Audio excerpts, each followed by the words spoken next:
Nah, ada istilah triprakara, 3 perkara. Pencari ilmu harus punya karakter lilo, trimo, legowo.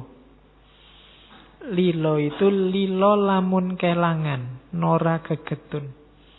Pencari ilmu ndak akan kecewa kalau kehilangan sesuatu. Jadi kayak kalian dibelani ngaji ke sini, itu kan kehilangan sesuatu. Kehilangan waktu. Harusnya kamu nonton TV jam segini, sinetron banyak. Saya tidak tahu sinetron sekarang apa ya. Kalau zaman saya dulu ada yang legend, sekarang mungkin tidak ada. Anak ABG. Waktu hilang, mungkin capek, harusnya tidur. Saya kalau di rumah enak jam-jam segini tidur. Tapi kan kehilangan waktu istirahat. Tidak apa-apa lilo, demi apa? Demi ilmu. Harus punya watak lilo. Beli buku, tidak masalah.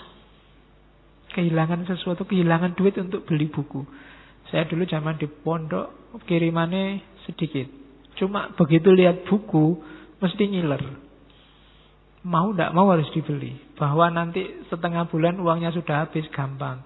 Mendekati teman yang masak sendiri. Teman yang masak sendiri kan dibantu-bantu apa nanti dapat. Karena duitnya sudah terlanjur buat beli buku. Tidak masalah. Tapi kan kepuasan rohaninya beda kalau sudah baca buku. Dulu tapi. Jadi lilo.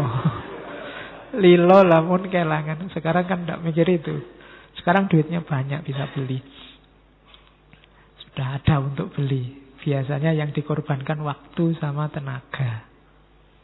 Capeknya nyari, belinya bisa, nyari waktu bacanya yang susah sekarang. Kalau dulu waktu bacanya banyak, belinya tidak kuat. Zaman dulu di seberangnya UIN itu ada toko buku Gunung Agung. Itu saya termasuk mahasiswa tidak gaul. Karena kalau ada waktu kosong, mesti nongkrong di buku itu. Dan zaman dulu toko buku tidak kayak sekarang. Sekarang semua buku kan diplastiki. Jadi kamu tidak bisa baca. Meskipun diam-diam kadang mbok suwek dhewe terus mbok waca. Ya, untuk lihat isinya. Kalau dulu bisa berjam-jam di toko buku. Kadang mulai jam 8 kuliah jam pertama, jam setengah 9 sampai jam setengah 1 di situ. Lumayan. Surganya pencari ilmu itu toko buku yang bisa dibaca di tempat. Ya, jadi rela. Tetap ada yang harus dikorbankan. Nggak boleh cari enaknya saja. Pasti ada yang harus dikorbankan. Kalau nggak lilo, ya nggak jadi mencari ilmu. Terus trimo lamun ketaman seserik sameng dumadi. Jadi sabar, trimo. Kalau dapat perlakuan yang menyakitkan hati, pasti. Ketika kita menempuh jalur khusus yang berbeda dengan orang lain, pasti nanti ada perlakuan-perlakuan yang menyakitkan hati kita atau tidak cocok sama kita. Harus trimo. Bahasa Arabnya ridho. Terimalah kalau ada orang tidak cocok sama kalian. Dan yang terakhir legowo. Ikhlas, menyerahkan diri pada Tuhan. Karakter utama seorang pencari ilmu itu 3. Lilo, trimo, legowo. Kalau kalian punya 3 karakter ini, hidupmu akan tentram. Yang membuat hidup kita sumpek adalah kita suka tidak rela kalau kehilangan sesuatu. Kita tidak terima kalau ditimpa hal-hal yang kita tidak suka. Dan kita tidak legowo, tidak rela atas kisah hidup kita, jalan hidup kita. Kita komplain dan mengeluh terus pada Tuhan. Jadi Mangkunegoro kaping sekawan mengingatkan kita, laku utama kita harus punya 3 nilai ini. Lilo, trimo, dan legowo. Jangan sampai kita jadi orang yang karakternya tak berilmu, orang bodoh. Orang bodoh itu karakternya seperti apa? Guguk karsaning priyangga, menuruti kemauan sendiri.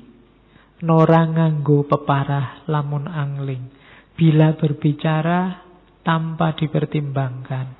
Lumuh ing ngaran balilu, tidak mau dianggap bodoh.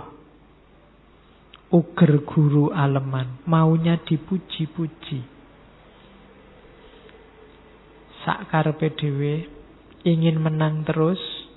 Kalau ngomong ndak dipikir dulu, dianggap bodoh ndak mau, pinginnya dipuji terus. Itu ciri valid, pas untuk orang yang tak berilmu. Dimanapun kalian ketemu orang ini, sendaki itu, setinggi apapun omongannya, dia sebenarnya tidak berilmu. Orangnya los itu ndak ada remnya. Nggak ngerti apa yang harus diomongkan dan apa yang jangan diomongkan dan bagaimana cara ngomongnya. Kebalikannya ini, menuruti kemauan sendiri, ngomongnya tanpa pertimbangan, dianggap bodoh, nggak mau, minta dipuji terus, menganggap dirinya itu baik terus. Alamat orang bodoh. Siapapun yang menganggap dirinya selalu baik, itu alamat dia ndak pinter, bodoh. Kebalikannya, manusia yang sudah waspada terhadap situasi, nanging janmo ingkang wus waspadeng semu,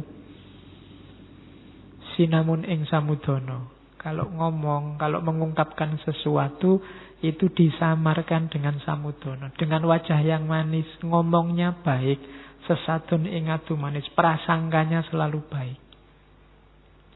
Jadi orang yang bisa menguasai dirinya, kalau tidak suka, tidak tiba-tiba ngomong jelek, atau seandainya harus mengingatkan ngomong, dikemas dengan cara yang baik.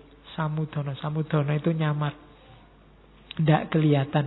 Kadang-kadang yang diingatkan sana, ngomongnya ke sana, biar sini terasa. Nah, itu orang pinter. Jadi bedanya orang pinter dan orang tidak pinter itu, kalau di sini yang pertama-tama cara ngomongnya. Kalau ada orang los ngomong, tidak dipikir dulu. Kalau Mas Mbok ngomongnya dipikir, loh memang gini saya ini, belak-belakan, terang-terangan, apa adanya, kan ada yang begitu. Loh kalau semua orang belak-belakan, terang-terangan, bisa buyar dunia ini. Setiap kali tidak suka ngomong, setiap kali tidak cocok ngomong, tawuran mesti. Kenapa? Ya setiap orang isi kepalanya beda-beda. Tidak cocok atau kamu pakai baju batik itu kok nuani koyo. Padahal kan cukup diatur gimana caranya ngomongnya. Seandainya harus diomongkan, atau kalau tidak perlu diomongkan ya tidak usah diomongkan. Milih warna kok hitam, warna itu yang cerah, yang itu kan tidak cocok juga. Kalau ini tak omongkan juga kan tawuran. Aku bisa tawuran sama kamu. Wong banyak yang tidak cocok, model rambut kok kayak gitu. Misalnya, kan tidak cocok aku. Apa ya terus tak omong kan tidak. Oke, ya sekarang tidak ada. Sini model rambutnya bagus-bagus. Ya, akan ada yang di pihak tengah full itu. Zaman dulu ngarani model bokong. Jadi dulu Rano Karno zaman dulu. Oke, enggak. Jadi jangan dikira orang yang belak-belakan terang-terangan itu baik, katanya. Enggak, itu menunjukkan orang enggak bisa mengekang dirinya. Menunjukkan dia enggak pinter. Dianggap bodoh tidak mau, pengen dipuji. Kalau ada orang ngomong, saya itu ya sukanya belak-belakan gini, itu berarti dia sebenarnya pengen dipuji. Wah bagus sampean jujur, kan pengen gitu. Setiap orang ngomong ada sayanya, itu biasanya pengen dipuji. Kesayaannya itu, keakuannya itu, aku ini ya gini, terserah kamu suka apa enggak. Itu sebenarnya dia pengen dipuji, akunya itu. Nah itu diingatkan oleh Mangkunegara lewat Wedotomo. Ada lagi lanjutannya, ciri selanjutnya orang tidak berilmu. Si Pengung Nora Nelegowo, Sang Soyordo Deniro Cacariwis. Seorang dungu tidak menyadari bahwa bualannya semakin menjadi-jadi. Ngandar-andar angen dukur, bicara makin ngelantur, kandane Nora Kaprah. Bicaranya tidak masuk akal, tidak jelas. Saya elok aleng kolong kanganipun, makin aneh dan tidak ada putusnya. Si Wasis Waskito ngalah, ngalingi marang si Pingging. Yang pandai waspada mengalah, menutupi aibnya si tolol. Jadi ini lanjutannya, ngomongnya tidak jelas, ngomongnya ngelantur, tidak masuk akal, ngeyele pol. Nah, kalau gini rumusnya apa? Si Wasis Waskito ngalah. Kita sering pakai kalimat sing waras ngalah. Ada yang tidak setuju. Hari ini ada yang bilang yang waras jangan ngalah, yang waras tidak bisa. Kalau kamu tidak ngalah, kamu gegeran sama orang yang modelnya kayak gini. Hasilnya apa? Debat tidak jelas. Hasilnya kamu masalahnya tidak selesai, musuhmu tambah banyak. Jadi kalau memang ingin meluruskan, tidak usah dilawan dia. Kasih tahu saja mau idho, hikmah atau jadal. Cuma jadal itu ngelawan, jangan dilawan. Jadi ngalahlah, ngalah dalam arti kalau ada orang ngelantur kayak gini ngeyel, ora gelem kalah, bahasamu hari ini apa? Dogmatis, mesti benar, mesti apik. Jangan dilawan, kamu ngalah. Ngalah dalam arti jangan ditabrak langsung. Kalau kamu tabrak langsung tidak menyelesaikan masalah, cuma nambah masalah. Jadi benar sing waras, ngalah. Dakwalah dengan hikmah. Jangan diajak tawuran, mesti ngeyel. Tidak akan selesai. Ya sudah, tunggu dia sampai lerem, nek basa Jawane, sampai situasinya memungkinkan, masuklah dengan omongan, masuklah dengan contoh perbuatan. Jangan dilawan saat itu. Kalau dilawan tidak ada habisnya, kayak kamu diskusi selamat hari Natal kemarin. Siapa melawan siapa tidak jelas, hasilnya kan tawuran. Itu kan musiman, tahunan. Iya, tiap Natal gegeran, nanti tahun baru ya gegeran. Sekarang sudah mulai, jangan rame-rame di tahun baru. Padahal yang larang rame-rame yang paling rame. Ya kan, tawuran. Itu Januari tahun baru, nanti bulan Februari rame lagi, Valentine Day. Haram apa halal? Ya kan? Mesti tawuran terus, tidak ada akhirnya. Mbok kamu ngasih dalil apa aja, yang ada di kubu kanan ya di kanan, yang ada di kiri ya di kiri. Dengan dalilnya masing-masing. Maka sing waras ngalah. Jangan nambah situasi. Kalau kita sudah wasis waskito waras, ya jangan ikut-ikutan gegeran kayak anak kecil. Menunjukkan kita belum matang kalau ikut di sana.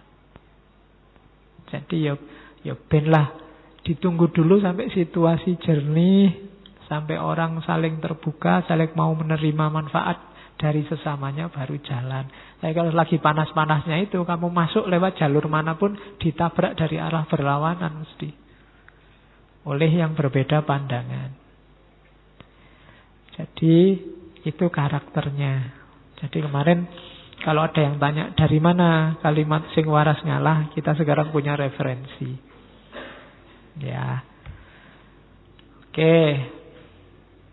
Nah, laku suluk kita tadi ke arah mana yang dituju adalah wirya, harta, dan yang ketiga yang triwinasis. Kalau kita sudah lurus, ilmu mencahayai hidup kita, kita akan dapat wirya. Kehormatan, keluhuran, bahkan mungkin kekuasaan. Kenapa dapat kekuasaan? Karena orang akan percaya pada kita. Orang akan, kekuasaan itu mungkin status. Orang akan melihat ketinggian kita tanpa harus kita pamer ketinggian. Oh, kita jadi orang luhur, kita jadi orang mulia. Dan kita juga punya arto. Arto itu kita akan dapat alat, dapat sarana, tidak harus uang. Meskipun arti letternya uang, ini maksudnya sarana, media untuk mewujudkan keinginan kita. Ada yang salah di antara kita mengartikan arto hari ini. Dianggapnya uang itu tujuan. Tidak, uang itu alat, sarana. Kalau ada orang tujuan hidupnya mengumpulkan uang yang banyak, itu orang yang sangat tidak pinter. Karena uang itu hanya sarana untuk mewujudkan yang kamu inginkan. Jangan berhenti di uang, rugi. Kalau tiap hari, kan banyak sekarang orang ribut gaji naik, ribut menuntut tingkat kesejahteraan, maksudnya bayarannya naik. Rugi kalau berhenti di situ. Karena uangnya itu, gaji naik itu kan cuma alat. Alat untuk kesejahteraanmu. Jangan berhenti di sana. Tidak serta-merta ketika gajimu naik, hidupmu terus tentrem. Kemarin ada penelitian itu, guru-guru di kabupaten tertentu itu sekarang tingkat perceraiannya tinggi. Gara-gara dapat sertifikasi guru. Duitnya oke. Karena duitnya banyak, mulai mikir macem-macem. Termasuk selingkuh. Terus tingkat perceraian jadi naik. Lah itu kan jadi bencana. Karena yang kamu pikir sejak awal dapat duitnya. Tidak pernah mikir kalau sudah dapat alat yang namanya duit, kamu mau apa? Itu penting. Jadi keliru kalau kamu mikirnya cari duit saja yang banyak. Harus kamu rumuskan juga, besok kalau saya dapat uang banyak mau tak pakai apa. Kalau enggak, mesti aneh-aneh. Ono duit jalan-jalan yo, ono duit makan-makan yo, mesti ono. Nanti dulu dirancang yang bagus, wong itu arto, itu alat. Untuk apa?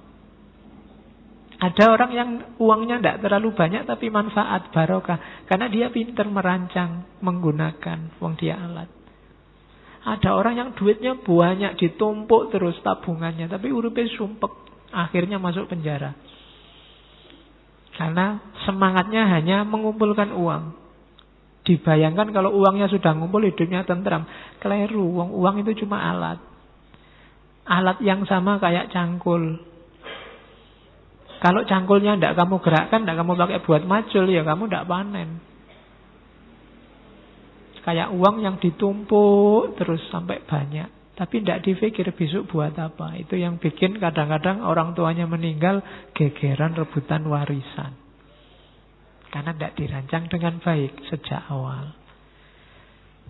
Dan yang ketiga pasti winasis, kepandaian, kewaskitaan. Hidup ini kalau kita tidak punya tiga hal itu, tidak punya wirya, tidak punya arto, tidak winasis, kalamun kongsi, sepi, soko wilangan tetelu, telas tilasing janmo, aji godong jati aking, temah popo papariman, ngulandoro. Jadi, kalau ketiganya kita tidak punya, tidak ada artinya kita jadi manusia, derajat kita rendah. Bahkan lebih berharga daun jati yang kering. Karena kalau tiga itu tidak punya, kita akan jadi gelandangan, peminta-minta. Hidup kita bergantung pada orang lain. Hidup kita bergantung pada yang lain. Tidak mandiri. Orang yang tidak mandiri tidak punya harga. Maka wiryo, arto, dan winasis akan kita temui kalau kita menjalani laku ilmu. Kalau tidak kita tempuh, tidak sukses. Dan kita tidak punya tiga hal itu, kita tidak lebih mulia dari daun jati yang kering. Itu kalau dilakukan enak. Cuma sayangnya itu tadi, aku raiso nyanyi. Oke, terus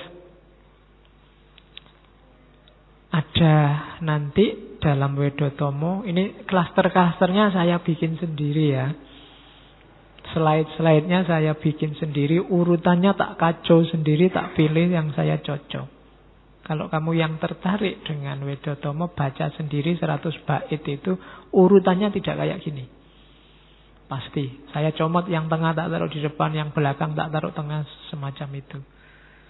Dengan standar ngukur kemampuanmu cara menangkap. Karena kalau tak urut kayak ngaji kitab kuning itu, mungkin kamu agak pusing. Oke, yang pertama, di sana ada etika individual, etika sosial, dan etika ketuhanan.